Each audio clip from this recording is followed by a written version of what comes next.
오늘은 정말 오랜만에 합의금 얘기를 또 해보려고 해요.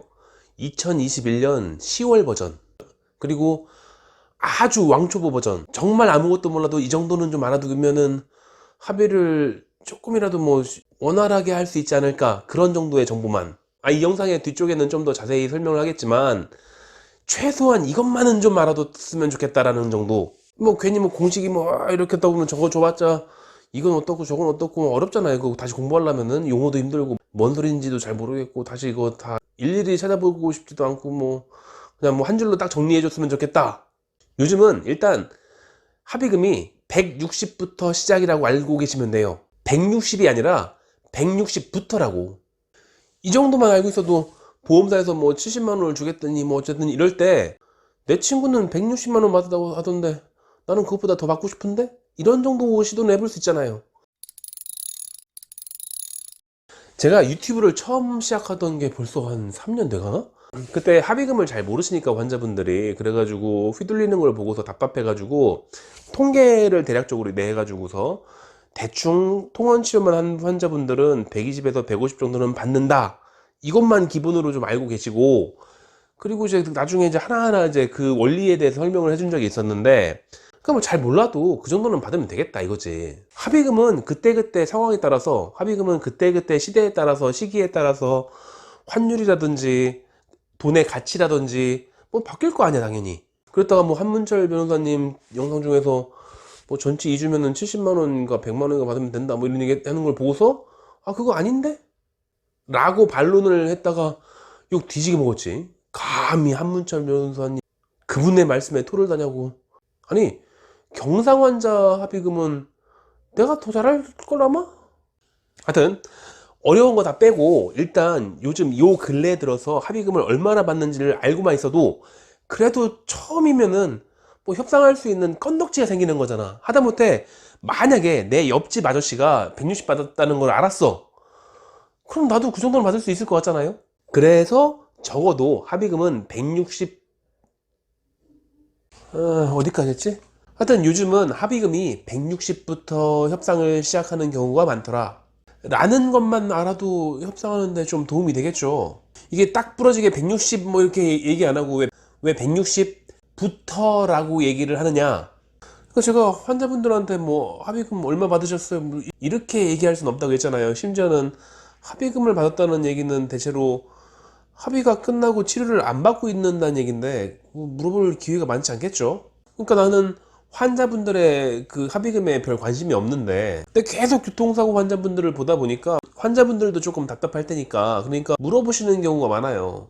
근래에 들어가지고 계속 똑같이 물어보시는 내용이, 얼마 전에 전화 와가지고서 보험사에서 160에 합의를 하자고 하던데 뭐 그건 뭐 적당한 게 많은 게 적은 게 이런 걸 모르니까 물어보시는 분들도 있고, 또는 제가 지금 160만 원에 합의를 하자는 제의를 그 보험사로부터 받았는데 난 아직 아프다, 그래서 앞으로도 치료를 좀 했으면 좋겠어. 근데 만약에 이 합의를 했다가 그럼 치료비가 보장이 안 되니까, 그러면은 합의한 다음에 내 치료비는 얼마나 나오겠느냐, 뭐 한 2, 3주 정도 치료를 더 한다고 했을 때 그렇게 물어보시는 분들이 많아요. 그러니까 요즘 합의금 얘기를 끝내시면서 내가 지금 보험사에서 160에 합의를 하자는 얘기를 들었는데 이러고서 얘기를 시작하는 분들이 많다는 거죠. 그래서 요즘 걔들이 이제 합의를 160부터 시작하려고 하는 경향이 있구나, 그렇게 추정하는 거예요. 물론 그분들은 다 160 이상의 합의를 했죠. 보험사 제시가 160인데 설마 120에 합의를 했겠어요? 그러니까 옛날에는 한 보험사에서 한 50만 원 부르고 뭐 환자는 200 부르고 그러면 뭐 120, 150 거기서 왔다 갔다 뭐 협상하다가 그러다가 그냥 대충 결정 이렇게 됐었는데 요즘은 160부터 시작하니까 전반적인 합의금이 높아졌다는 얘기겠죠. 물론 지금도 40만 원, 50만 원 제한하는 그런 보험사 있지. 똑같은 상황인 것 같은데도 불구하고 누구는 40 부르고 누구는 160 부르고, 뭐 만만해 보이면은 한 40, 50 부르고, 뭐 만만한 거 하지 않으면은 160 부르고 그런 거겠죠. 그러니까 일단 합의를 생각하시고 있다면은 요즘은 160부터 협상을 하는 경우가 많더라라는 정도는 좀 알고 계시고, 근데 이제 조건이 다를 거 아니야. 조건이 다 다를 수 있으니까 조건은 좀 알고 계셔야겠죠. 재한의원 환자분들, 지금 얘기하고 있는 재한의원 환자분들은 입원을 한 적이 없어요. 그리고 한의원 통원치료, 그러니까 입원을 하지 않고 한의원만 다니셨던 분들이에요. 입원을 안 해도 이 정도면은 입원을 하는 분들은 당연히 더 많이 받아야죠. 입원을 했는데 뭐 150 받고 이러면은 뭐 그거 좀 적게 받는 거지. 양방은 잘 모르겠어요. 양방병원은 제가 양의사가 아니라서 거기는 뭐 거기 원장님 누구 알려줘야지. 두 번째 공통점, 대략 3주에서 4주 정도 성실하게 치료를 받았던 환자분들이다.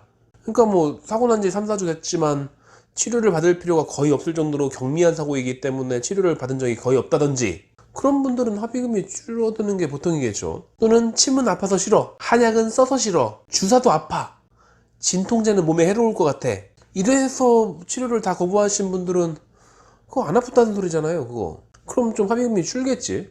그리고 만약에 3, 4주 문제가 아니라 뭐 6주, 8주 넘어가가지고서 4달, 5달 이렇게 치료를 받고 있어야 된다, 그분들은 합의금이 더 높겠죠.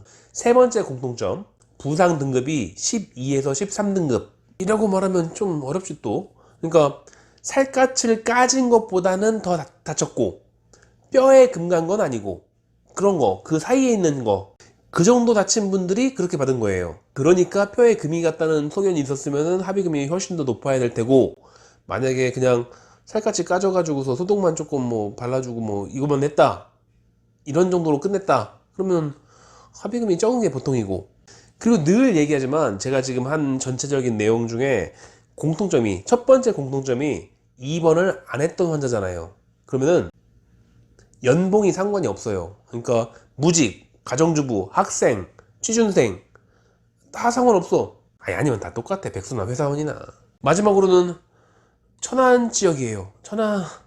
천안만 있는 거 아니죠. 저희 한의원은 근처에 이제 충남 아산도 있고, 그리고 세종시에도 붙어 있고, 그리고 위로 올라가면은 경기도 평택, 안성 이렇게 있고, 충북으로 가면은 바로 청주가 있고.